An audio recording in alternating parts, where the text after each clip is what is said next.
Muy buenos días, jueves 25 de abril, titulamos la apertura de hoy día 37, no la vio. Desde la movilización del 8M hasta la movilización estudiantil del último martes, el gobierno nacional empieza a sentir sus primeros golpes y sus cimientos construidos a base de discursos de odio y ataque en redes sociales se van desmoronando. Por eso, para analizar este nuevo presente del gobierno en su primera inauguración del amague y recule, abrimos el programa de hoy con vulnerables de la oreja de Van Gogh y despistados. En política se utiliza la frase pagar el costo político a la situación que enfrenta un acontecimiento que daña la imagen o el apoyo popular de un determinado dirigente de gobierno. ¿Cuánto se paga y cuándo se paga el costo político y qué hechos en particular hacen que se pague el costo político y cuáles no? Es muy difícil saberlo de antemano. Los hechos más grandes no son necesariamente los más dañinos para un político. Por ejemplo, en tiempo de Alberto Fernández, la llamada fiesta de Olivos ocasionó un daño muy importante, más que otras medidas relacionadas, por ejemplo, con la cuarentena.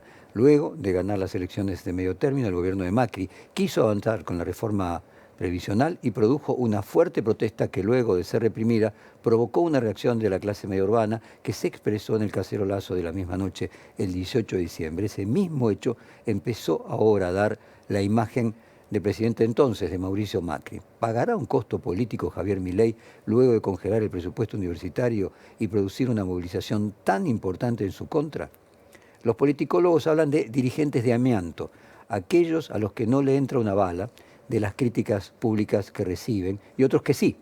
No hay protesta o escándalo que los dañen a esas personas, a esos de amianto. Podríamos decir, hubo varios en la Argentina reciente y Daniel Scioli sería el ejemplo más acabado. Milei se inscribiría hasta ahora en ese listado, pero los mismos cientistas advierten que cuando hay un daño en la reputación, aunque sea leve, esa condición de amianto cae, como si se le cayera la coraza y empiezan a entrarle todas las demás.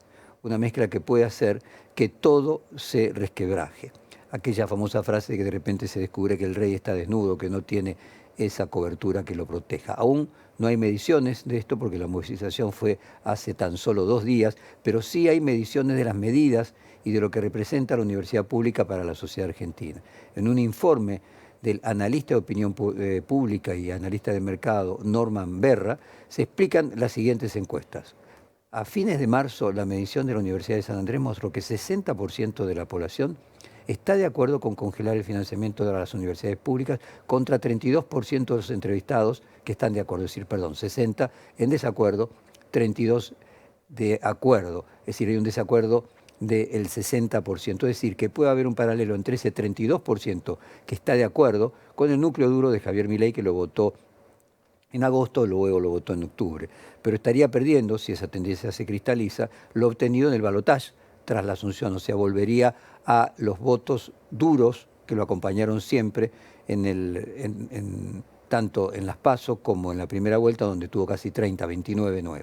La encuesta realizada en marzo por Proyección Consultores mostró que 71% de los entrevistados está de acuerdo con la frase las universidades fomentan igualdad y oportunidades y la movilidad social, contra 19% en desacuerdo. Acá puede haber un dato muy peligroso para Javier Milei, que sigue polarizando contra la movilización y que podría quedar por debajo de su núcleo duro.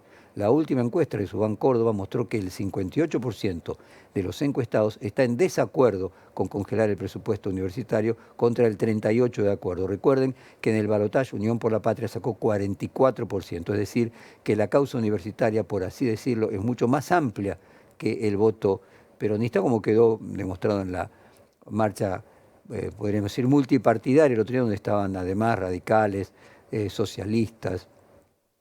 Al mismo tiempo, el informe detecta un consenso cercano a la unanimidad respecto de la frase «la educación pública es un derecho de todos y debemos defenderlo». En ese caso, 87% de la población está de acuerdo y solo 10% en desacuerdo. Estos números se trasladan al gobierno y a la oposición. Esto es parte de la confrontación política que se abre. Si la oposición se une y logra asestarle un golpe al gobierno, si el gobierno trata de desligar a la oposición de la representación de los reclamos de la comunidad educativa. Ayer el peronismo no pudo tener los votos necesarios para discutir el presupuesto en el Congreso. Hubo radicales como Rodrigo Lodero y diputados de Hacemos Coalición Federal que, si bien apoyan el reclamo, no dieron quórum para discutir la ampliación del presupuesto. En las filas del gobierno no se está mejor. La respuesta a la movilización no tiene un mensaje unificado en el oficialismo. El mismo día de la movilización, Milei hizo la publicación en Twitter, ex del León tomando lágrimas de zurdos, sobre la que ayer hablamos, y luego salió con este gráfico. Vamos a colocar ahora la publicación en Instagram de Javier Milei del día de ayer, y seguramente el presidente sepa que este gráfico es incorrecto. El aumento de las partidas que realizó el gobierno, aquellos que además nos están viendo por televisión, las partidas que el gobierno envió, 140%, son ciertos, pero los gastos de funcionamiento, que representan solo 9% de los gastos totales de las universidades, no. Además, el aumento del 140% en un contexto de inflación de 270 también representa un ajuste. Voy a volver sobre este tema. El aumento de las partidas que realizó el gobierno son de 140%, y eso es cierto, pero de los gastos de funcionamiento, que representan solo el 9% de los gastos totales de las universidades, es decir, 140 sobre el 9, y además 270% de inflación. Vamos ahora a la respuesta del vocero presidencial Manuel Adornis, donde dijo: somos de los mayores defensores de la educación pública. Respetamos a todo aquel que quiera manifestarse, felicitamos a los que, a pesar de ser el elenco estable, lo hicieron en paz, sin violencia y dentro del marco de lo que efectivamente todos los argentinos pretendemos, que es expresarse sin violencia y sin ningún tipo de desorden público, más allá de los propios de una movilización de la cantidad de gente de ayer. Por lo tanto, estamos conformes y felicitamos a todos porque eso se dio así. El resto, vale la aclaración, las universidades públicas no se van a cerrar, no está en ninguna agenda, ni va a estar jamás en una agenda nuestra cerrar una universidad pública, y somos, te diría que, de los mayores defensores de la educación pública. O sea, ese tono pendenciero, podríamos decir soberbio, que caracteriza al vocero presidencial ayer en la explicación de lo que había sucedido el día anterior en la marcha, estaba totalmente suavizada, demostrando o permitiéndonos conjeturar de que le entraron por primera vez y perforaron la coraza que tenía el presidente Milei. Vamos a escuchar ahora a la diputada de La Libertad Avanza, la inefable Lila Lemoine, en declaraciones que dicen: inventan un problema que no existe. Realmente lo que está tratando de hacer el kirchnerismo es otra vez figurar como los salvadores de una situación que no vienen a solucionar, están pidiendo flan, no están pidiendo una solución. ¿Cómo vieron la presencia de algunos referentes del kirchnerismo en la marcha, el radicalismo también? Como Martín Tetaz, y queda bien en claro que es un statement político, se están oponiendo al funcionamiento del gobierno, no están queriendo solucionar un problema, de hecho están inventando problemas que no existen. Ahora, ¿tienen derecho a manifestarse? Por supuesto que sí, y lo hicieron y sin ningún problema, así que todo ciudadano tiene derecho a hacerlo, eso me parece perfecto, pero es mentira que el gobierno de Javier Milei desfinanciara la educación pública, totalmente falso, y lo que quieren hacer es que la gente piense que sí, quieren poner a los estudiantes en contra del gobierno. Hasta aún Lila Lemoine está en estas declaraciones más medida de lo que habitualmente está. Vamos ahora a una diputada de su propio espacio que se expresó en otro sentido. Me estoy refiriendo a Constanza Moragues Santos. La marcha nos interpeló en muchas formas posibles. Escuchemos a esta diputada de La Libertad Avanza. Y me voy a meter en el tema de ayer de la marcha, que puntualmente creo que fue un hecho súper multitudinario, que nos dice muchas cosas y que nos interpela de muchas maneras positivas, en mi opinión. Más allá de la demagogia de por ahí de algún sector que quiere de esto hacer su marcha, ¿no? Como hacer el acto de decir, bueno, esta es la convocatoria. No, la convocatoria fue del pueblo. La realidad es que esto no lo podemos negar ni tapar con la mano. Tampoco va del otro lado salir a decir, bueno, no, fue una marcha politizada, por supuesto que fue una marcha política, sí, y se intentó partidizar, pero lo cierto es que acá lo que primó en todo momento y en todas las provincias fue el reclamo de la gente defendiendo esto que tanto nos costó conseguir, que es la educación pública y la calidad de la educación pública. Y que demos este debate es súper sano. Bueno, luego de estas declaraciones el gobierno reorientó sus políticas e intentó dar una respuesta más política, también tratando de hacer lo que mejor resultado le ha dado hasta ahora, es la confrontación con la casta y sus privilegios. Veamos la última respuesta a la movilización de Javier Milei. En realidad vamos, si no entiendo mal, a escuchar una versión hecha por la inteligencia artificial del tuit que puso Javier Milei ayer, que se tituló Causas nobles, motivos oscuros. Vamos a escucharlo. Causas nobles, motivos oscuros. Ayer vimos cómo, una vez más, aquellos que pretenden seguir viviendo a expensas de los argentinos se montaron sobre una mentira para promover sus intereses.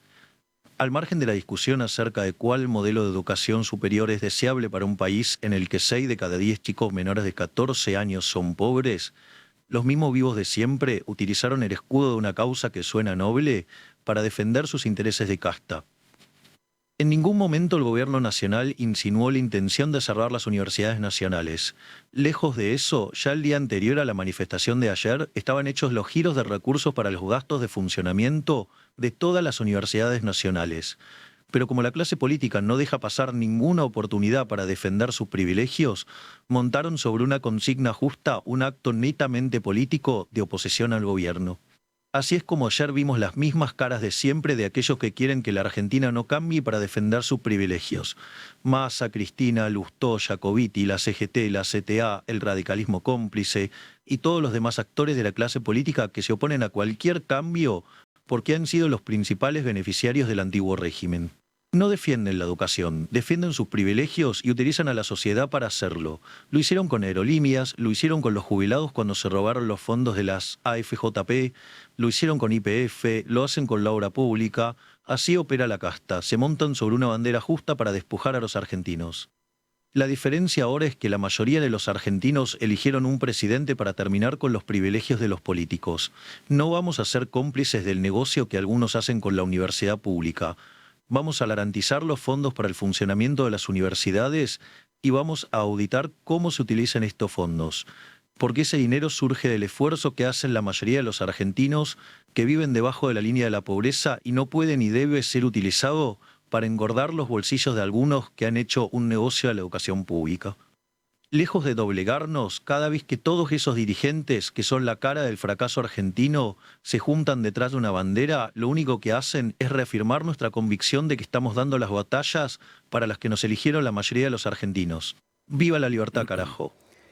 Bueno, aquí en la producción se estaban riendo porque decían, ojalá siempre hablase con esta moderación. Normalmente decimos, es una recreación de la voz de Milei del tuit que él colocó en el día de ayer, hecho por inteligencia artificial. Nuestra producción consultó con analistas políticos y con encuestadores sobre el impacto del reclamo universitario en la imagen del presidente. Ahora vamos a escuchar la de Federico Aurelio, director de la consultora Aresco Julio Aurelio. Escuchemos a Aurelio. La discusión de la universidad pública es la primera discusión pública en la cual la posición del gobierno nacional es minoritario respecto al pensamiento de la mayor parte de los argentinos, ¿no? Es decir, la mayor parte de los argentinos consideran que no debe ajustarse los fondos de las universidades y a su vez tienen buena imagen de las universidades públicas. Entonces es por eso que todas las discusiones que tuvo hasta ahora el gobierno con distintos actores políticos, sociales y demás, el gobierno siempre estaba del lado mayoritario o como mínimo equilibrado de la opinión pública. En este caso es la primera vez de las discusiones públicas que hubo que está en el lado minoritario. Si le va a pegar o no, habrá que medirlo. Seguramente no hay un solo eje por el cual la gente cambia su opinión, sino que es una sumatoria de hechos los que hacen cambiar la opinión de un tema tan importante como acompañar o no una gestión de gobierno. Pero indudablemente es un hecho novedoso de los que sucedieron hasta ahora en esta gestión que el gobierno nacional es favorable a una posición minoritaria en la opinión pública. Después de escuchar la opinión de Federico Aurelio, ahora vamos a escuchar la de otro analista político, politicólogo, socio de la consultora de análisis político y económico MR Asociado. Me estoy refiriendo a Gustavo Marangoni. Escuchemos a Marangoni. La marcha en defensa de la educación pública y de las universidades nacionales quizás pruebe que no todos los rivales son iguales. Al menos esta podría ser una primera conclusión que saque la administración del presidente Milei, que castigar a los diputados o a los senadores o a otros de los que él entiende en su versión de casta ampliada, hasta aquí a lo mejor le reporta beneficios, pero ha encontrado un sector que tiene un prestigio compartido más allá de fronteras partidarias y un cruce transversal. Por lo tanto, quizás haya una reevaluación en materia de costo y beneficio por parte del gobierno sobre si para ahorrarse una cantidad de recursos que desde el punto de vista macroeconómico es muy poco, vale la pena hacer tanto esfuerzo. Esta fue la opinión de Gustavo Marangoni. Quizás una de las demostraciones del daño recibido fue la actitud violenta del presidente durante la reunión anual de la Fundación Libertad. Anoche el presidente daba la impresión de ser un boxeador golpeado, que tiraba piñas para todos lados. Su discurso, de un tono agresivo, tanto que provocó, por ejemplo, que se fuese de la sala el propio Carlos Melconian, fue un intento de recuperar el centro de la escena. Vamos a escuchar el momento en que el presidente se burla de Carlos Melconian. ¿Pero qué quieren que le diga? Si había uno que decía, no podés dolarizar, si no hay fideo y no hay tuco, y me invitás a fideo hay tuco, fideo con tuco. Pues se equivocó. Qué momento, ¿no? O sea, tratar de imaginarse el presidente diciendo eso, no está sentado ahí en la mesa comiendo. Además era el candidato a ministro de Economía de la aliada que tiene hoy como ministra de Seguridad y como ministro de Defensa, ¿no? Impresionante. O sea, no hay forma, no hay límite que el presidente no pueda cruzar. Y allí dijo que el poder es una suma cero y reclamó todo el poder para él en un juego que puede obviamente resultar autoritario. Vamos a otro fragmento en el que el presidente se refiere al Banco Central y dice que el Banco Central, bueno, escuchémoslo mejor. Estoy frente a un público calificado, un público que está acostumbrado a recibir análisis económico. La intención de esta charla es básicamente contarle cómo es nuestra visión de cómo enfrentar y atacar y exterminar de una vez por todo el problema de la inflación en Argentina, que tiene una fecha de inicio clara, que es cuando se creó esa institución nefasta que está en Reconquista 266, llamada Banco Central de la República Argentina.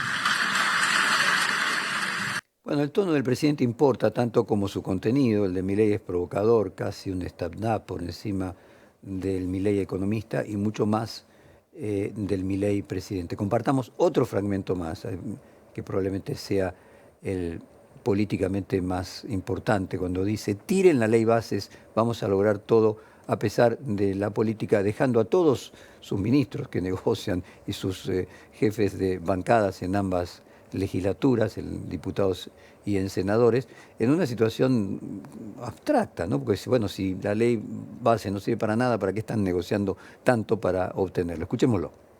La política fiscal, déficit cero. ¿Qué decían? No, es imposible conseguir el déficit cero en el 2024.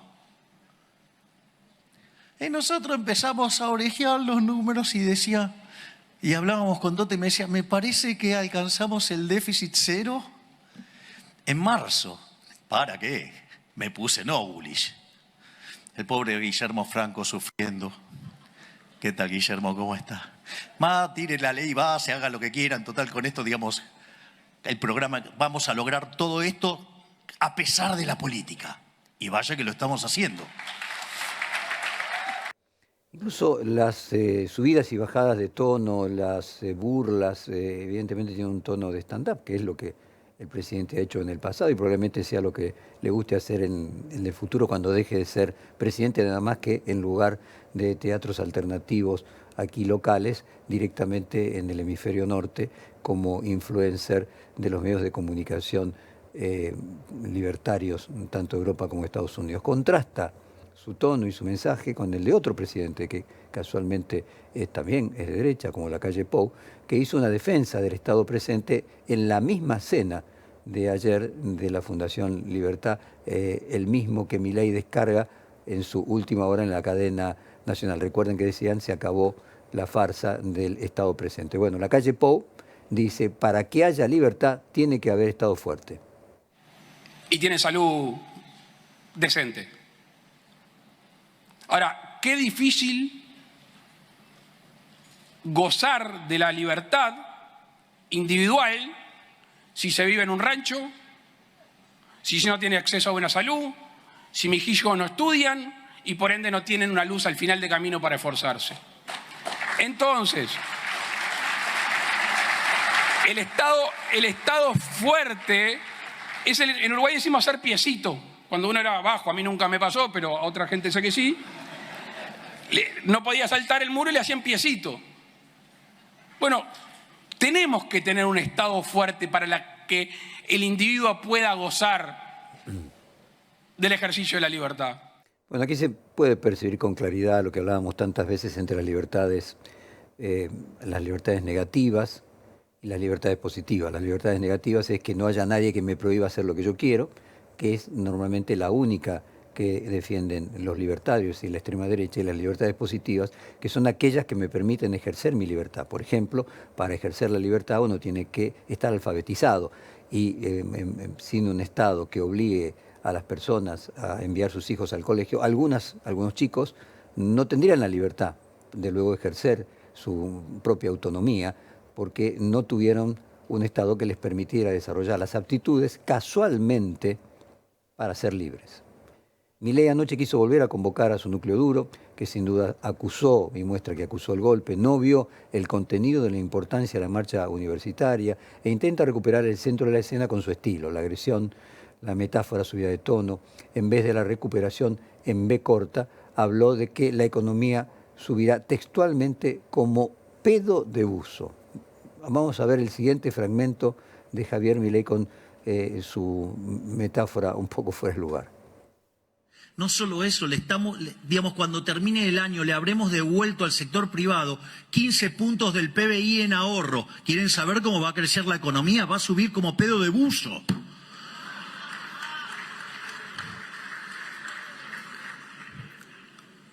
Pero no hay ancla nominal, menos mal.